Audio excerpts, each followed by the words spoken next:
광고회사를 구성하는 구성원들의 기능을 보고 계십니다.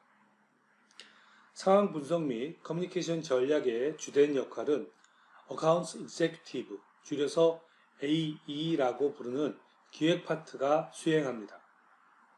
이들은 주체적인 역할로서 마케팅 전략 및 조사 파트와 함께 이러한 역할을 수행하게 되고, 광고주에서는 브랜드 매니저들이 그 카운터파트로서 업무를 진행하게 됩니다.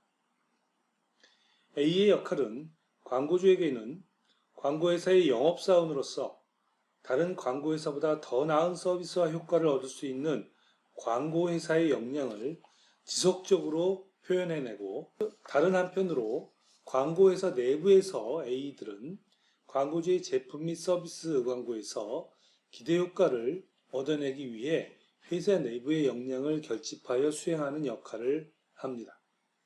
그래서 데이비드 오길비가 얘기한 A의 역할이라는 것은 광고회사에서는 광고주를 대변하고, 광고주에 가서는 광고회사를 대변하는 역할을 하는 것입니다.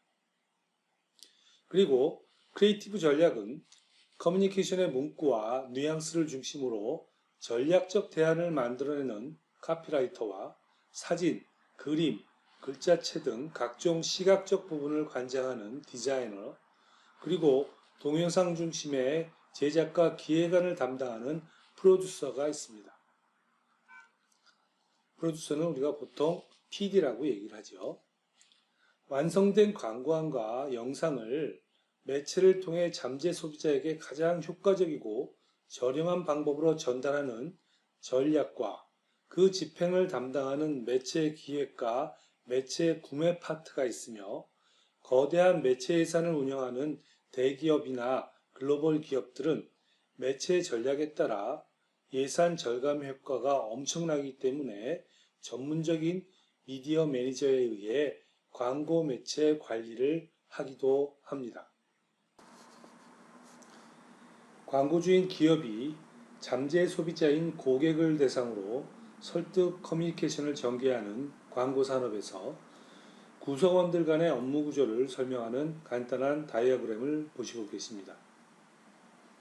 광고주의 의뢰를 받은 광고 대행사가 전략 수립과 제작을 통해 완성된 메시지를 광고주의 승인을 받은 예산과 대상 매체를 통해 소비자에게 전달하게 됩니다.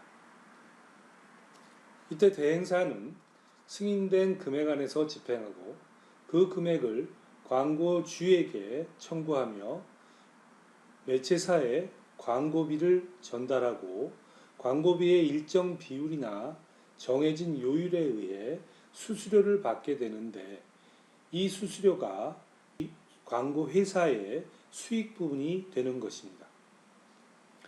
매체사는 일정 금액의 광고료를 받고 광고주의 의향에 따라 제작된 광고물을 게재하며 소비자들에게 제품과 서비스에 대한 정보를 제공하게 되는데, 이러한 정보를 취득하는 소비자는 제품 정보를 보기 위해서 매체를 접촉하는 것이 아니라 매체가 본질적으로 제공하는 시사, 교양, 드라마, 뉴스 등의 정보 획득을 위해 방문한 것이기 때문에 비자발적으로 광고 메시지에도 노출되게 되는 우연적 노출 상황이 되는 것입니다. 그래서 방문한 미디어 수용자들의 숫자가 늘어나면, 즉 텔레비전 시청자들이나 신문 구독자들의 숫자가 늘어나면 매체의 광고비 수익이 자연스럽게 증가하게 되므로 이 매체사들은 그러한 수용자들의 증가를 위해서, 즉 시청률이나 구독률과 같은 숫자로 대변되는 수용자들의 숫자적 증가를 위해서 콘텐츠가 인기를 계속 유지할 수 있도록 노력을 기울이게 되는 것입니다.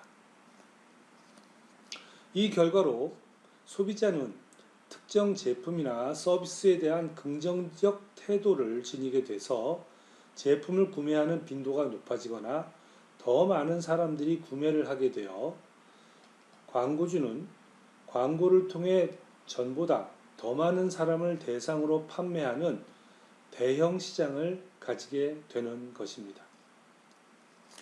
일반적인 경우를 벗어나 매체사가 법률에 의해서 의무적으로 미디어랩을 두게 되거나 혹은 개별적인 판단에 의해 수익성 강화를 위해 제3의 기업이나 대행사에게 광고 지면을 대리해서 판매하도록 하는 경우 광고 대행사와 매체사 간에 혹은 광고주와 매체사 간에 미디어 랩이 개입하게 되므로 그 프로세스가 한 단계 더 길어지게 되는 것을 보실 수가 있습니다.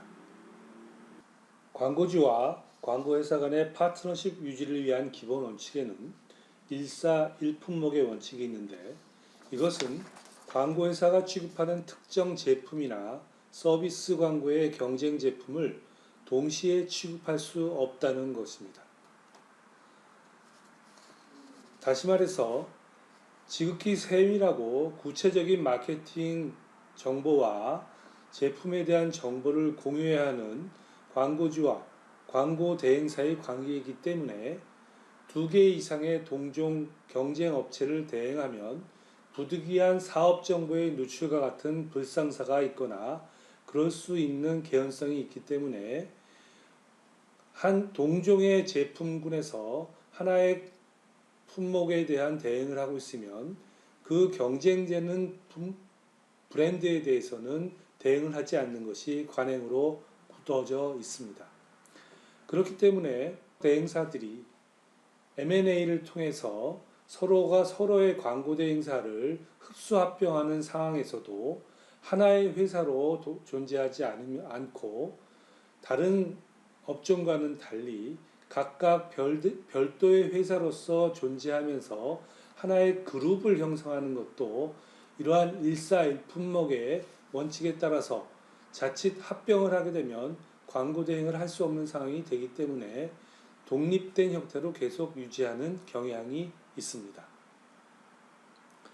두 번째는 광고에서의 제반 집행은 관행상 광고주의 사전 승인을 받은 광고 관련 비용만을 청구할 수 있다는 것입니다. 승인 없이 들어간 집행 부분에 대해서는 광고주가 그 지불을 거절할 수가 있다는 말이 되는 것입니다. 광고 활동을 대신해서 수행하는 광고회사이기에 예상되는 지출과 필요 항목은 광고주의 승인을 거쳐 실행해야만 한다는 것입니다. 세 번째는 승인 후 광고주의 사정으로 변경, 수정 등의 항목이 발생하게 되면 그에 따라 수반되는 추가적인 비용 역시 광고주에 의해 지불되어야 한다는 것입니다. 그래서 어떤 캠페인의 제작 과정이나 아니면 기획 과정에서 그 전에 없었던 상황 변화나 이런 것들에 의해 광고주가 추가적인 요청을 할 경우에는 광고 대행사는 그에 따른 추가적인 비용 발생에 대한 부분을 미리 보고를 하고 그에 대해서 승인을 하고 변화를 기하게 된다면 그 변화에 따른 실행을 할 수가 있게 되는 것이죠. 그렇지 않다면 그 상황에서 고지하지 않은 추가 비용 역시 청구할 수가 없고 광고주는 지불할 의무가 없는 것입니다.